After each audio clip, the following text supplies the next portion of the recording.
world where information is increasingly controlled and manipulated, truth seems to have become a commodity that can be easily bought and sold. The media, as the wielders of the power to shape perception, constantly face a choice: to serve the public or to protect private interests. But can the truth be silenced forever? When one person dares to confront these towering forces, can they change the way we perceive the world around us? The story of Karoline Leavitt stands as a testament to the power of truth and unyielding courage. A young woman, brimming with determination, stepped into an unrelenting battle against the media and political powers, not just to defend her own voice, but to drive home a profound message. The truth, no matter how many times it's suppressed, will ultimately blaze forth. Washington, D.C., late afternoon. Karoline Leavitt sat in her small office, the glow from her computer screen illuminating her face, highlighting her sharp eyes and tightly pressed lips. In front of her was an email she'd received 3 days earlier. Exclusive discussion, media accountability, and modern politics. She reread the subject line, a faint smile flickering across her lips, not one of amusement, but the smile of a warrior recognizing a trap being set. She scrolled through the list of panelists included in the email. Jennifer Langston, a freelance reporter known for her incisive yet blatantly biased articles. Mark Feldman, a senior political analyst who masked his leanings under a veneer of objective analysis. And Charles Whitman, the moderator, a television veteran with a knack for steering conversations to favor the network. This wasn't a discussion, it was an ambush, a stage performance designed to make her a laughingstock before millions of viewers. She stood up and gazed out the window. The streets of Washington buzzed below, but inside her a fire simmered. If they wanted to play, she'd play, but on her terms. The studio of America's largest television network was designed to impress. She walked in, her navy blazer hugging her frame, her heels clicking rhythmically against the floor. The panelists filed in one by one. "Karoline," Charles said, his voice smooth as velvet, "so glad you could join us. I'm looking forward to a lively discussion." "So am I, Charles," she replied, taking her seat. She placed a stack of documents and a tablet on the table before her, hands loosely clasped, her posture calm yet poised for action. She scanned the table. Familiar faces, people who'd spent decades building power, shaping how the public saw the world. But today, she wasn't the prey. Today, she was the hunter. The clock ticked down to 0. The cameras rolled. "Welcome to tonight's program," Charles began, his tone as polished as a seasoned performer. "Tonight, we're tackling a burning question: media accountability in modern politics. Does media bias truly exist, or is it just a convenient excuse for those unhappy with how they're covered? To answer this, we have an exceptional panel." He introduced each member, showering Jennifer and Mark with generous praise, but when he reached Karoline, his tone shifted, becoming more neutral, subtly signaling she was the outsider. And finally, Karoline Leavitt, political commentator who has repeatedly criticized the media for what she calls systemic bias. "Karoline, great to have you here."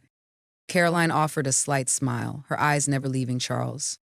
Charles pressed on. "Let's start with a foundational question. Is the media truly biased, or are these criticisms just an attempt to undermine journalism's critical role in holding power to account?" "Jennifer, what do you think?" Jennifer straightened, a confident smile spreading across her lips, her voice smooth but laced with implication. "Charles, I think we need to clarify something. The media is about truth. Truth doesn't have a political agenda. If some people feel threatened by what we report, maybe the issue isn't the media. It's them, their actions or words. They don't want exposed. Bias, if it exists, is often just how those who dislike the truth misinterpret the issue." Mark nodded, chiming in with his well-rehearsed, objective demeanor. "Exactly, Charles. We should also remember the media isn't a monolith. There are thousands of journalists, each with their own perspective, but all working toward a common goal: informing the public. Accusations of bias often come from those who want to erode trust in journalism so they can manipulate the narrative their way." The studio air grew heavy. Charles turned to her, a hint of smugness in his smile. "Karoline, you've repeatedly criticized the media for what you call systemic bias. But isn't that criticism just part of a political strategy? An effort to undermine journalism? What do you make of what Jennifer and Mark just said?" She leaned forward, hands clasped tightly, her piercing gaze sweeping the panel before locking on Charles. "Charles, I'm thrilled to be here to discuss this because it's not just about bias. Bias is too soft a word, too vague to describe what's happening. What we're facing is a deliberate double standard, an organized dishonesty designed to protect some and destroy others. And no, I don't expect you to just take my word for it. I brought evidence, and I'll let the evidence speak the truth. The room's atmosphere shifted instantly. A heavy silence descended, broken only by the faint hum of the overhead lights. Jennifer frowned. Mark crossed his arms, and Charles cleared his throat, trying to regain control. "Evidence, you say?"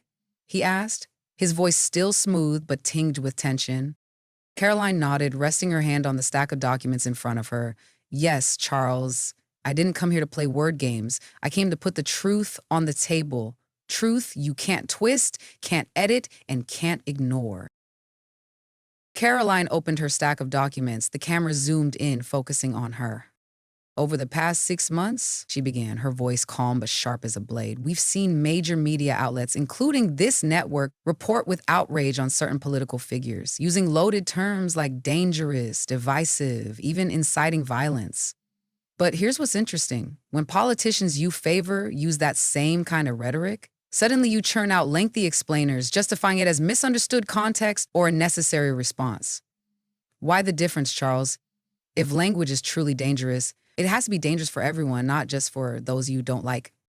She set the paper down, her gaze sweeping the panel, landing on Jennifer. "Jennifer, you just said the media is about truth and truth doesn't have a political agenda. So explain to me why this network, in an article on October 15th last year called Questioning One Party's Election Results a Threat to Democracy, yet 3 years earlier, the same network defended the exact same behavior from the other party as the core of democracy. Does truth change based on party lines, or is it just the truth you want the public to believe?" Jennifer opened her mouth to counter, but Karoline didn't give her the chance. She flipped to the next page, her tone hardening, growing, steelier. "And don't tell me these are isolated cases. I have data here from an independent study analyzing airtime given to political controversies over the past year. When a conservative figure was accused of wrongdoing, unverified allegations, mind you, it dominated primetime for 2 straight weeks with sensational headlines and relentless commentary. But when similar allegations surfaced against a liberal politician, it got a passing mention. 15 seconds, buried in the back half of a segment. This isn't prioritizing based on impact, as Jennifer just claimed. This is deliberate choice, driven by political preference. And if you want to call that truth, sorry, it's not truth. It's propaganda." The room went quiet, save for Mark's shallow breathing and Jennifer's faint tapping on the table. Charles cleared his throat, trying to regain control. "Karoline, I think you're oversimplifying things. Context matters, and not every situation is perfectly identical. Mark, care to add anything?" Mark sat up, a confident smile on his lips, but his eyes wavered, searching for an escape. "Thanks, Charles. Karoline, I think you're cherry-picking to paint a distorted picture. The media isn't a monolith, as I've said. Each story is judged on its own merit, and if one gets more coverage, it might be because it has greater impact or aligns better with public interest. You're trying to turn natural differences in reporting into some grand conspiracy, and I think that's unfair." Karoline smiled, but it was a cold, cutting smile. She tilted her head, her gaze locking onto Mark. "Unfair, Mark? Funny you mention fairness, because I don't see any here. You say each story is judged on its own merit, but let me show you something." She reached for her tablet, tapped the screen, and the studio's main display flickered to life. "Since you want to talk fairness, let's look at some real-time examples so the audience at home can decide if this is natural differences or not." The video started. Clip 1, a prominent anchor from this very network, voice dripping with outrage, condemning a conservative politician's statement as unacceptable rhetoric that threatens our democracy. Cut. Clip 2, a liberal politician using the same kind of language months earlier, but this time, the same anchor described it as a bold, necessary response to dangerous extremism. Karoline let the video play, her eyes never leaving Mark. "Mark, you talk about impact and public interest, so explain to me why the same type of language, the same type of behavior gets judged completely differently depending on who's saying it. If this isn't bias, what is it? Tell the audience at home." Mark shifted in his seat, trying to maintain his calm facade, but his voice tightened. Karoline, you're cherry picking. These two situations aren't identical. Context matters. Historical context, political context, social context. You can't just grab two clips and say they're the same. Karoline cut in, her tone sharp as a razor. Context, right? Let me help you with context, Mark. Context isn't something you and your network get to define at will to excuse your inconsistencies. What's the real context? It's when you choose to report in ways that protect the people you like and tear down the ones you don't. That's not context. That's narrative control. And don't tell me it's just natural differences, because I've got a long list of other examples here and they all point the same way. She flipped to another page in her documents. Let's talk real context, Mark. Let's talk about how this network spent 72 straight hours covering an unverified allegation against a conservative politician. But when a similar scandal broke involving a liberal politician with hard evidence, witnesses, and documents, it got a 20-second blurb buried between commercials. Is that the context you're talking about? Or is it a deliberate choice designed to shape public perception? Mark opened his mouth, but no answer came. Jennifer jumped in, her voice sharp but trembling slightly, as if trying to claw back control. Karoline, I think you're missing the bigger picture here. The media isn't perfect, but we serve a critical role in holding power to account. If we don't scrutinize those in charge, who will? And if you erode trust in journalism, what's left? Do we abandon truth altogether? Karoline turned to Jennifer, her eyes blazing. Jennifer, you just said something fascinating, holding power to account. So let me ask you this. Who holds power to account when the media becomes the power? When you decide which truths the public gets to hear and which get buried, you're not holding power to account. You are the power. And don't talk to me about trust. Trust isn't something you can demand. Trust is something you earn. And right now, you and your network have no standing to demand any from the public. She tapped her tablet again and another clip played on the screen. Let's talk about holding power to account, Jennifer. Here's a clip from your network July 3rd last year, when one of your journalists, a highly respected one, I'll add, argued passionately that political violence is never justified, that it's the greatest threat to democracy. And here's the next clip, just 3 months later, when that same journalist justified it, saying some protests may need to escalate to be heard. What's that, Jennifer? Political violence is the greatest threat to democracy unless it serves the narrative you want to push. Is that how you hold power to account? Jennifer pursed her lips, her fingers gripping the table, but she didn't respond. Charles cleared his throat, trying to steer things back. Karoline, to be fair, I think we need to recognize that media is a fast-moving industry. Sometimes, in the rush to report news, mistakes happen. That's just the nature of journalism. Do you think it's fair to paint an entire industry with one brush? Charles, you just said something interesting. Mistakes happen, but let me point out one thing. Why do those mistakes always, without exception, lean in the same direction? Why do misleading headlines always hit the front page in bold type, while corrections, if they happen at all, get tucked into a corner or not published at all? If they're just mistakes, why don't they ever accidentally favor the side you don't like? Explain that to me, Charles, because I think the audience at home deserves an answer.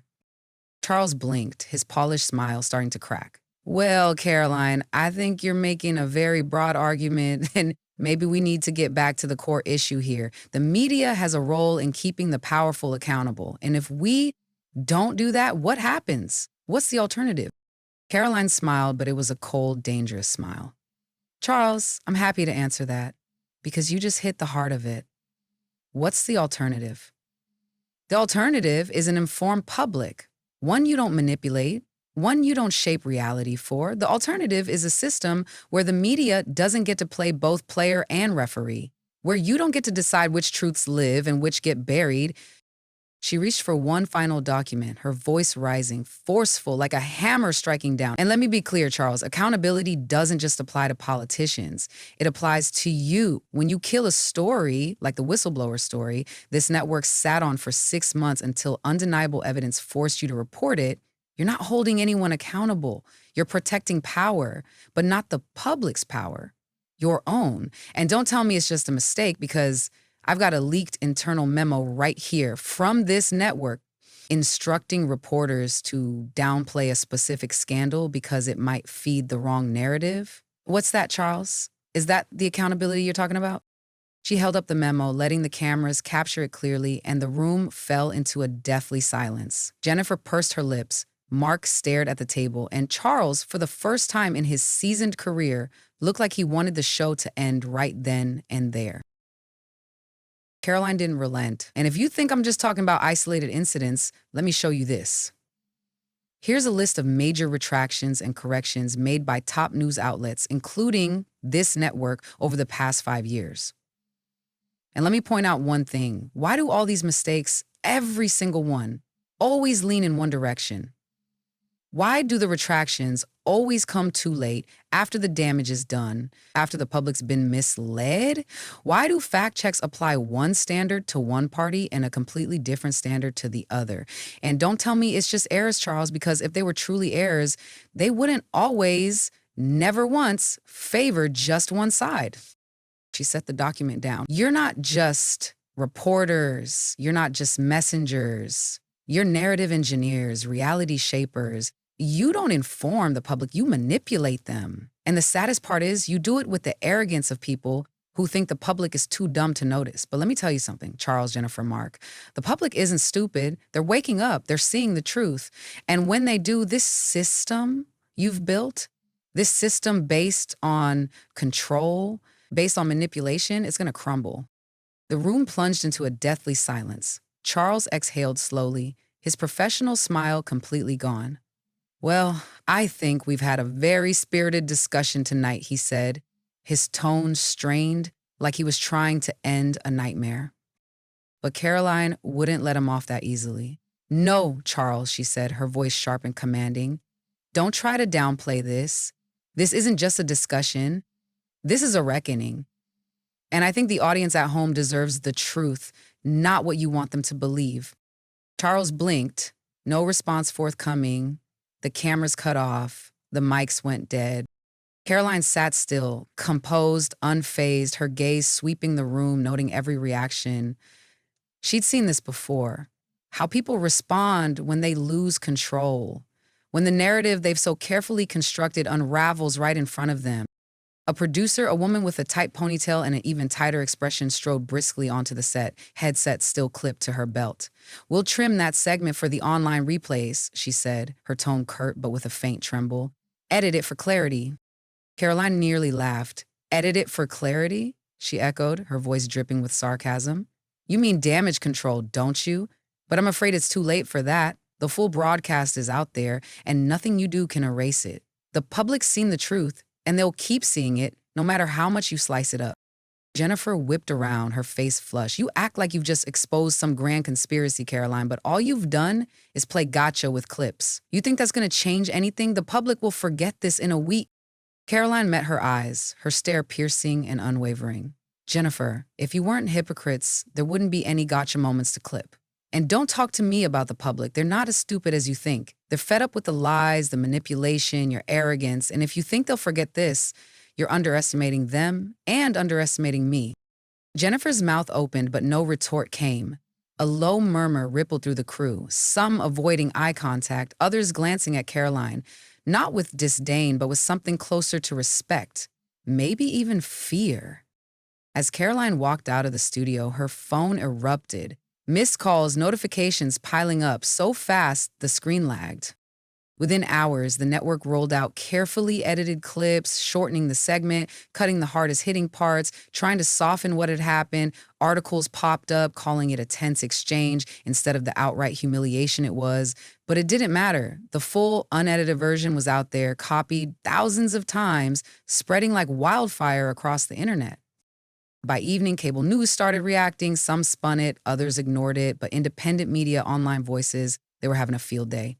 A prominent commentator went live with a reaction, his voice electric. Folks, this wasn't just a debate. This was a reckoning. She came prepared, she took them down, and they had nothing. No real answers, just weak excuses. This is the moment mainstream media realized they don't control the narrative anymore. Another clip hit 1 million views in 2 hours. Karoline watched it all from her hotel room, sipping coffee as she flipped through channels. By morning, the fallout went full-blown. Karoline woke to headlines spinning every which way. Some called her ruthless, dangerous, trying to paint her as an extremist. Others downplayed the moment, acting like nothing major had happened. But the view counts didn't lie. The unedited clip passed 5 million views overnight, with independent commentators breaking down every frame, every contradiction, every twitch of the panelists realizing they were losing control. Karoline sipped her coffee, her face impassive. Her phone buzzed, another notification. She glanced at the screen. A well-known independent journalist had just posted, "Insider sources at the network say producers were in a panic after last night's segment. Some wanted it scrubbed from replays entirely, but they know it's too late. The internet's taken over and the public's awake." In the days that followed, something bigger started to unfold. Politicians and media figures faced live on-air questions about what happened that night. Do you think Karoline Leavitt was right? Should the media be held to the same standards they impose on others? A week passed, but the ripples kept spreading. What began as a single segment turned into a national conversation, not just about media bias, but about trust, about who controls the narrative, about what happens when the people they claim to inform stop believing them. Despite the media frenzy, Karoline stayed above it. She declined follow-up invites, ignored the smear pieces trying to paint her as dangerous or reckless. She didn't need to defend herself. The truth had done its work. Thanks for sticking with the video this far. If you enjoyed it, subscribe to the channel to join us for more content on Karoline moving forward.